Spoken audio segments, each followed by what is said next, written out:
এখন এখান থেকে কৃষ্ণনগর দেখাচ্ছে মাত্র 19 কিলোমিটার, আর লাস্ট 30 মিনিট হয়ে গেছে আমি কন্টিনিউয়াসলি গাড়ি 80-তে রেখে ক্রুজ করছি।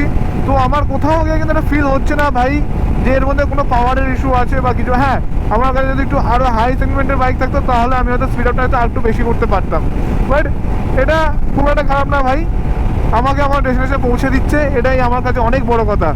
খুব সুন্দর। আর আস্তে আস্তে দেখতেই পাচ্ছ কুয়াশা কিন্তু কেটে যাচ্ছে, গিয়ে ভোরের আলো দেখা যাচ্ছে। মানে আমরা যখন রাইডটা স্টার্ট করি তখন তো পুরোই অন্ধকার ছিল, সেই তুলনায় কিন্তু আমরা এখন দিনের আলো দেখতে পাচ্ছি। বাম দিকে বড় মাঠ আছে, কিছু দেখার মতন নেই, শুধু কুয়াশা কুয়াশা। আর সামনে দেখাচ্ছে এখান থেকে Mayapur ISKCON 38 kilometre, Baharampur 109 kilometre, Malda 229 kilometre.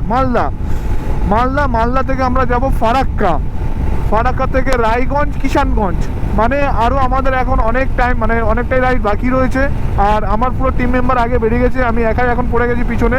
যেহেতু পিছনে আসার সময় কিছু প্রবলেম হয়েছিল, যে কারণে আমাকে বাইক আস্তে চালাতে হয়, কারণ মিডলে কিছু পজিশনে লরি এমনভাবে দাঁড়িয়ে গেছিলো, ওরা নিজেদের মধ্যে কম্পিটিশন করছিল বলে আমি সেখানে সাইড পাইনি, তো সেই কারণে আমাকে হোল্ড করতে হয়।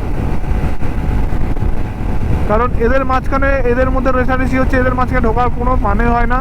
তো আমি আমার মতন গাড়ি ওখানে স্পিড আপটা কমিয়ে দিয়ে আমি আমার মতন গাড়ি রেখে দিই। তো যখন ওদের রেসারেসি শেষ হয় তারপর আমি আবার স্পিডটাকে আপ করে আমি ওখান থেকে আবার বেরোই।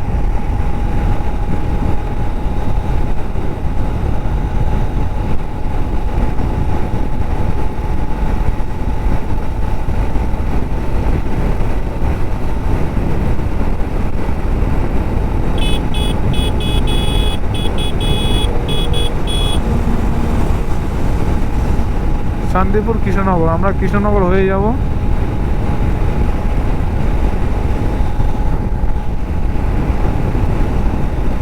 এইখান থেকে দুটো রাস্তা ভাগ হচ্ছে, বাম দিকে চলে যাচ্ছে শান্তিপুর আর এটা সোজা হচ্ছে কৃষ্ণনগর।